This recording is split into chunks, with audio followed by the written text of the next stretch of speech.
Hey there, it's David.Rosen. Today we're going to talk about one of my success stories from the past 2 years of my 12-year career.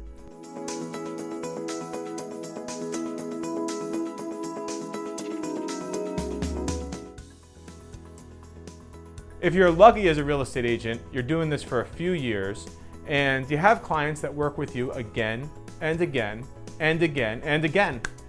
And that was the case with this one person. I sold a property in her building, a small co-op, and she knew about me, and she'd interviewed the other agents who had done business in the building, including me. I remember the first time I met this client, who's a dear friend of mine now. I came to her house on Saturday morning at 9 a.m. wearing a suit and tie, which I felt a little silly about. See, I'm wearing a polo now. I'm pretty down to earth, but I know when it's important to be professional. And she, had me up against other agents she had dealt with before. She had a first floor apartment, and it's always a challenge to sell a first floor apartment, and she had huge furniture. And even though I was stressed and really wanted this business, I had to be honest with her, tell her a price that was a little bit lower than she wanted, and tell her she had to do something about this furniture. Well, I recommended a stager who came in and staged the home, and then we sold it. We sold it for $750,000, which was $745,000, $5,000 less than the asking price. We then located at the same time a 2-bedroom nearby, which is what she wanted to go from her first floor 1-bed to a nicer 2-bed, and we got that. It was asking 1.2. We immediately offered 1.21. Am I crazy? No, I'm not crazy. It was Thanksgiving. It was sort of a slow market.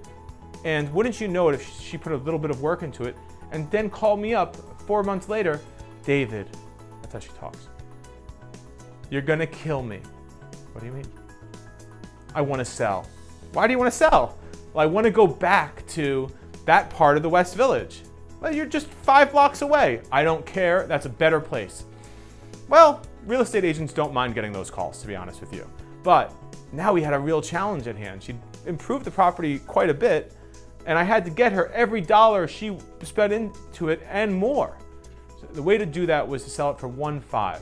Well, she wanted 1.7. Well, there was no comparable properties at 1.7. It wasn't going to happen. But I didn't argue with her. We came on at 1.7. We lowered it to 1.6. By the time we got to 1.5, she was a bit stressed, but I never wavered. We were very consistent. And while we were priced at 1.6, we got an offer at 1.4. When we lowered it to 1.5, we had a lot more interest, but no real action. And the people who were at 1.4, they were pretty standoffish. There's a dad buying for his daughter. He was a real tough guy. We wanted no shoes in the house. He wouldn't take his shoes off, like the scene from Goodfellas. Tough guy. Well, long story short, eventually we got another offer. So then they got scared they were gonna lose out, and they raised their price to 1.45. So I said, well, this is the best offer we've gotten. We've been on the market 7.5 months. So I said, what's the best you can do, client? She said, go back to them at 1.475. So we did, and they agreed to it.